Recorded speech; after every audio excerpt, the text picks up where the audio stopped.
Hello बच्चों, प्रभात sir math मस्ती channel में आपका एक बार फिर से स्वागत है। और आज मैं आपके लिए विभाज्यता के नियम समझाऊंगा।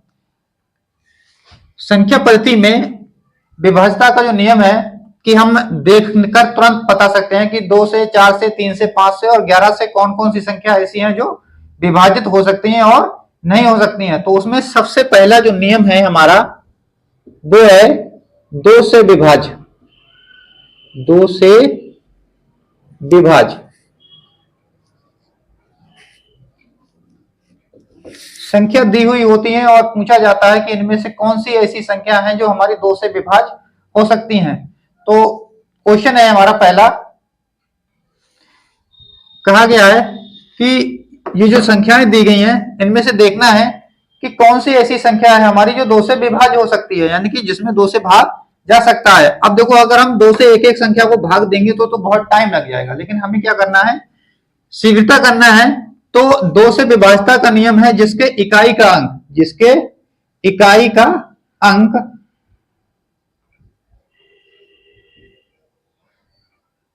इकाई का जो अंक है वो या तो 0 हो, 2 हो, 4 हो, 6 हो, 8 हो। इस प्रकार कहने का मतलब है कि सम संख्या हो तो वह कोई सी भी संख्या बड़ी से बड़ी और छोटी से छोटी हमारी 2 से विभाज्य हो सकती है। अब हम देखते हैं हमारा इकाई का अंक, ए में देखते हैं तो इकाई का अंक हमारा कितना है, 5 है। और 5 जो है विषम है तो इसे हम हटा देते हैं। अगले में चलते हैं, बी में देखते हैं 3 है तो ये भी विषम है, इसे भी हटा देते हैं। अच्छा, सी में देखते हैं तो यह है 7 भी विषम है तो इसे हटा देते हैं। डी में देखते हैं तो इकाई का जो अंक है हमारा वो कितना है, 2।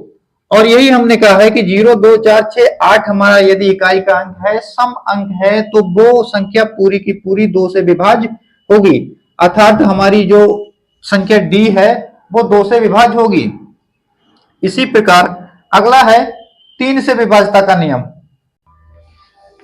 दूसरा है कि 3 से विभाज्य का नियम है कि संख्या के जो अंकों का योग हो वो 3 से विभाज्य होना चाहिए। ये जो संख्या दी गई है हमारी ए बी सी डी, इन संख्या के अंकों को जोड़ेंगे और जोड़ने के बाद जो भी संख्या आएगी उसे हम 3 से विभाज्य करेंगे।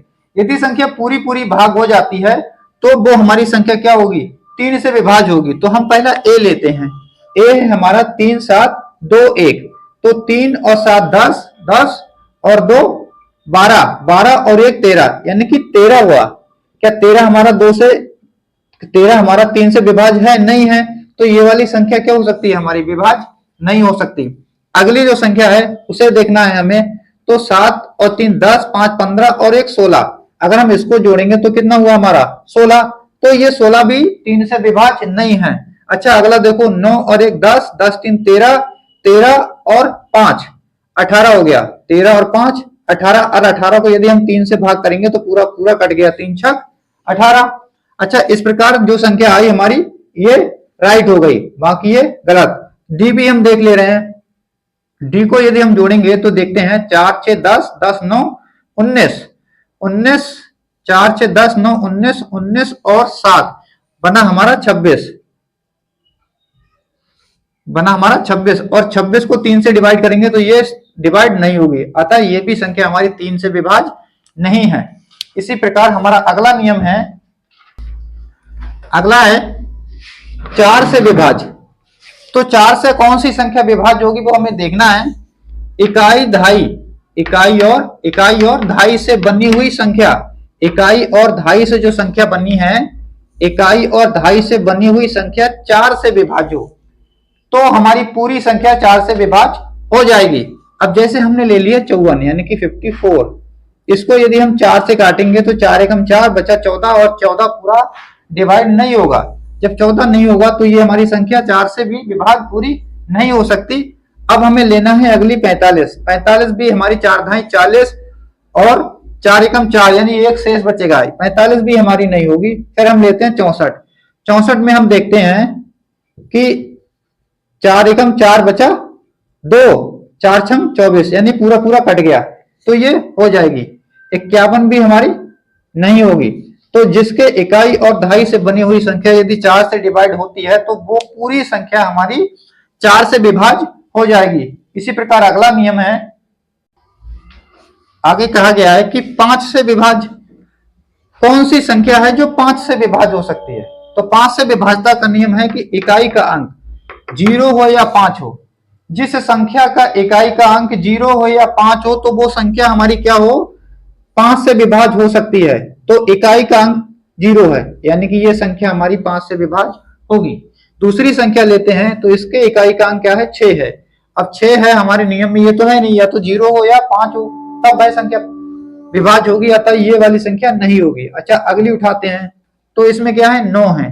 तो 9 भी हमारा इकाई का अंक जो है 0 या 5 नहीं है, तो ये भी नहीं हो सकती। अगली हमने लिया तो इसमें देख रहे हैं इकाई का अंक 5 है, तो ये संख्या हमारी क्या हो जाएगी, 5 से विभाज्य हो जाएगी। कहने का मतलब यही है कि इकाई का अंक 0 या 5 होना जरूरी है, तभी हमारी संख्या विभाज्य हो पाएगी पूरी पूरी 5 से। अगला नियम है, अगला है कि 6 से विभाज्य।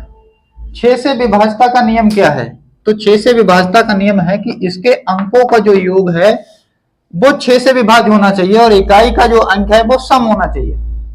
क्यों होना चाहिए, ऐसा मैंने क्यों कहा है कि यदि हम 6 का जो गुणनखंड करते हैं वो कितना आता है, 3 दूना 6।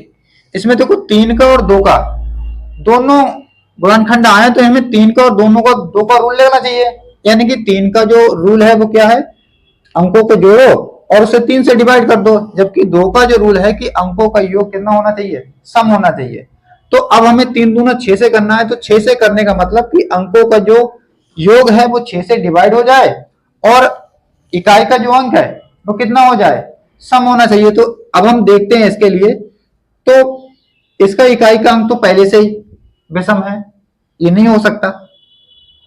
इसका 6 है, हो सकता है। इसका भी विषम है, इसका भी विषम है। अच्छा, इन सबके विषम विषम अंक हैं, बाई चांस ऐसा हो सकता है, वैसे तो ये भी नहीं होगा और ये भी नहीं होगा, लेकिन एक ही हमारा क्लियर होगा, पहले ही क्लियर हो गया। लेकिन बाई चांस ऐसा हो सकता है कि 2 अंक आ सकते हैं, 2 अंक जिसके लास्ट में सम हो, 3 भी हो सकते हैं। ऐसी स्थिति में हम क्या करेंगे, तो ऐसी स्थिति में हमें करना ही पड़ेगा। जैसे अब हम करेंगे 7, 6 और 4 10, 10 और 2 12 और 12 और 7, 12 और 7 कितना हो गया, 12 और 7 तो ज्यादा हो रहा है, 12 और 7 18 19 हो रहा है, गलत हो रहा है, इस प्रकार से नहीं होगा। 10 7 17 19 हो रहा है, इसको बदलना पड़ेगा थोड़ा, एक और बढ़ा दो या फिर इसको कम कर दो, यहां कर दें हम 6, अब आ जाएगा। कितना हो रहा है, 6 4 10, 10 तो 12, 12 और 6 18। अब 18 आ गया तो 6 से डिवाइड हो जाएगा, 6 3 18, ठीक है। क्योंकि अगर हम इसे 7 ले रहे थे तो ये ज्यादा हो रहा था, यहाँ पर सम होने के बावजूद भी ये जोड़ जो है इसका 19 आ रहा था। अब हो जाएगा हमारा, कितना हो जाएगा, अंकों का योग जो है 6 से डिवाइड हो और इकाई का अंक कितना हो, 2 हो। अगला नियम है 7 से विभाज्य। 7 से विभाज्य वही संख्या होगी जिसके इकाई का अंक को दुगुना करने पर शेष संख्या से घटाएं तो वो संख्या यदि 7 से विभाज्य है तब हमारी पूरी संख्या 7 से विभाज्य होगी। जैसे हम नीचे से लेते हैं डी, डी में कितना है हमारा, 50 है, 50 है और इसका इकाई का जो अंक है वो कितना है, 7। तो 7 का करना है दुगुना, 7 दूना 14। यदि हम इसे हटाते हैं 14 तो 10 से 4 गया, कितना बचा 6 और यहाँ बचा 4, 4 से गया 3, क्या 3 36 जो बचा वो हमारा 7 से विभाज्य है, नहीं है, तो ये नहीं हो सकती। अच्छा, अगला है हमारा 72, फिर है 4, 4 दूना 8, 8 से घटाएं तो हमारा 12 से 8 गया, 12 से 8 गया तो हमारा बचा 4, यहां पर बचा है हमारा 6। 64 देखते हैं तो 64 भी हमारा 7 से विभाज्य नहीं है, तो इसे भी हटाओ। अगला बच्चा हमारा 95, फिर है 7, 7 का डबल करेंगे तो 7 दूना हो जाएगा हमारा 14, यहाँ बचेगा 1 और यहाँ बचेगा 8, 81। अब 81 को देखते हैं तो 81 भी हमारा 7 से विभाज्य नहीं है। अब लेते हैं हम 34, फिर देते हैं 3 दूना 6, 6 घटाते हैं, जब 6 घटाएंगे तो 14 से 6 गया तो हमारा बचा 8, ये बच्चा 2, 28। 28 को देखते हैं तो 7 चौका 28, पूरा पूरा विभाज्य हो गया, यानी कि 343 ही हमारा राइट आंसर है। अगला है कि 8 से विभाज्य कौन सी संख्या है जो हमारी इनमें से 8 से विभाज्य होगी, या कोई भी संख्या है जो हमारी 8 से विभाज्य हो सकती है। तो उसमें क्या करते हैं, इकाई दहाई सैकड़ा से बनी हुई संख्या यदि 8 से विभाज्य है, इकाई दहाई सैकड़ा से बनी हुई संख्या यदि 8 से विभाज्य है तो हमारी वो संख्या पूरी विभाज्य हो जाएगी। अब 8 से देखते हैं हम काट के से, तो 8 एकम 8 बचा 1, 8 दूनी 16, 8 एकम 8, 8 दूनी 16 बचे 3 और बचा 32, वो 34। तो 34 हमारा 8 से नहीं कटेगा, तो इसे हटा दो। अब इसे देखते हैं, 8 चौक 32 बचा 2 यानी कि 25, 25 8 से नहीं कटेगा। इसे देखते हैं, अब 8 3 24, 24 हटाएंगे तो हमारा कितना बचेगा 7 यानी कि 75, 75 8 से नहीं कटेगा, हटाओ। अब इसे देखते हैं, 8 चौक 32 और 8 एकम 8 पूरा कट गया। जब पूरा कट गया हमारा 3 2 8, यदि हम 8 से काटेंगे 8 चौक 32, 8 एकम 8, जब पूरा पूरा कट जाए तो वही संख्या हमारी 8 से विभाज्य होगी। इसी प्रकार अगला है हमारा नियम 9 वाला। आगे कहा गया है कि 9 से विभाज्य कौन सी संख्या होगी, तो 9 से वही संख्या विभाज्य होगी जिसके अंकों का योग 9 से विभाज्य हो, यानी कि अंकों को जोड़ेंगे फिर 9 से काटेंगे और फिर देखेंगे कि बेटा वो विभाज्य है या नहीं है। जैसे 6 4 10, 3 13 और 1 14, 7 3 10 और 5 5 10 यानी कि 20। अब 7 7 14, 14 और 6 20 और 2 22, 8 2 10 और 8 18। 14 9 से विभाज्य नहीं है, 20 9 से विभाज्य नहीं है, 22 9 से विभाज्य नहीं है, 18 9 से विभाज्य है, क्योंकि 9 दूना 18, अर्थात हमारी ये वाली संख्या 9 से पूरी पूरी विभाज्य होगी। अगला है हमारा लास्ट कि 11 से कौन सी संख्या विभाज्य होगी। तो मैं आपको बता दूं कि आज तो मैंने सिर्फ आपको नियम बताए हैं, और मैं अगली वीडियो में इससे रिलेटेड, विभाज्यता से रिलेटेड जितने भी एसएससी जीडी में, रेलवे में, एनटीपीसी में जितने भी क्वेश्चन आए मैं आपको सब कराऊंगा आपके अगले वीडियो में। तो इसके लिए आपको चैनल को सब्सक्राइब करना है, बेल आइकन की घंटी बजाना है, जिससे जल्दी से जल्दी मेरी अगली वीडियो आप तक पहुंच सके। और जो भी मेरे चैनल को सब्सक्राइब करेगा उसके लिए बहुत बहुत धन्यवाद, और शेयर करेगा उसके लिए और ज्यादा धन्यवाद।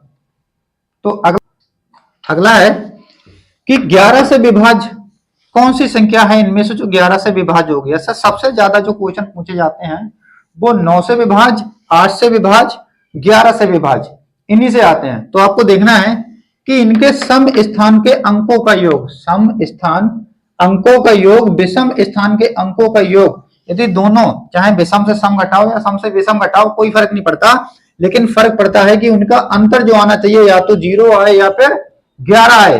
अगर इतना आता है तो हमारा जो है संख्या विभाज्य होगी, अन्यथा नहीं होगी। जैसे मैंने ये ले लिया, अब मैं लेता हूं, पहले ऊपर के देखता हूं कि 4 और 3 7, 7 और 5 12, 12 और 2 कितना हो गया मेरा 13 माइनस। अब नीचे से चलते हैं विषम अंक, तो 1 2 3, 3 और 4 7, क्या इसे मैं घटाऊंगा तो मेरा 0 या 11 आएगा? नहीं आएगा। जब नहीं आएगा तो ये संख्या मेरी नहीं हो सकती।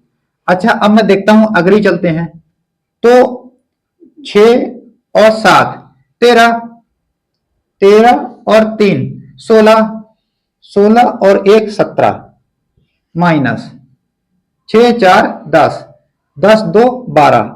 यदि इसे हटाएंगे तब भी ना तो 0 बनना है ना ही 11 बनना है। अच्छा, अगला फिर देखो, 1 6 7 7 0 7 7 और 2 9, फिर इन्हें हटाते हैं 5 6 6 3 9। अच्छा, 9 में से 9 गया तो हमारा 0 बचा, 0 बचा। अगली भी देख लेते हैं। मैंने कहा था कि सम और विषम कुछ भी हो कोई फर्क नहीं पड़ता। इधर से देख लेते हैं हम, 2 और 3 5, 5 और 4 9। अब इधर देखते हैं, 2 और एक 3, 3 और 9, 3 और 9 हमारा हुआ 12। अब इधर हटाएंगे तो कितना बचेगा? ना तो हमारा 0 बच रहा है, ना ही हमारा 11 बच रहा है। अच्छा, कंफ्यूजन कहाँ हो जाती है? बच्चे ये सोचते हैं कि हम सम घटाएं या विषम घटाएं, सम घटाएं या विषम घटाएं। तो इस प्रकार हमें ये चीज देखने में सम और विषम का कोई फर्क नहीं पड़ता है। फर्क थोड़ा पड़ता है जब हम x की वैल्यू निकालें तब जाके। अब इधर तो हमें देखना है कि इन अंकों में से कौन सी विभाज्य है वो नहीं है। अच्छा, इसे भी हटाते तो हमारा कितना बचा? -3। लेकिन ना तो हमारा 11 बच रहा है, ना ही 0 बच रहा है। हमें तो मतलब किससे है? या तो 0 बचे या 11 बचे। तो इस प्रकार हमारा कौन सा है? आंसर सी ही सही है और बाकी सब गलत हैं। बाकी सारे क्या हैं? गलत हैं। तो इस प्रकार मैंने आपके लिए सभी नियम जो विभाज्यता से हैं 2 से लेकर 11 तक के सभी बता दिए हैं। तो आपको अगले वीडियो में मैं इससे रिलेटेड जितने भी क्वेश्चन हैं सभी कराऊंगा। तो इसके लिए आपको चैनल को सब्सक्राइब करना है और अपने दोस्तों को शेयर करना है। इसके लिए आपको बहुत बहुत धन्यवाद।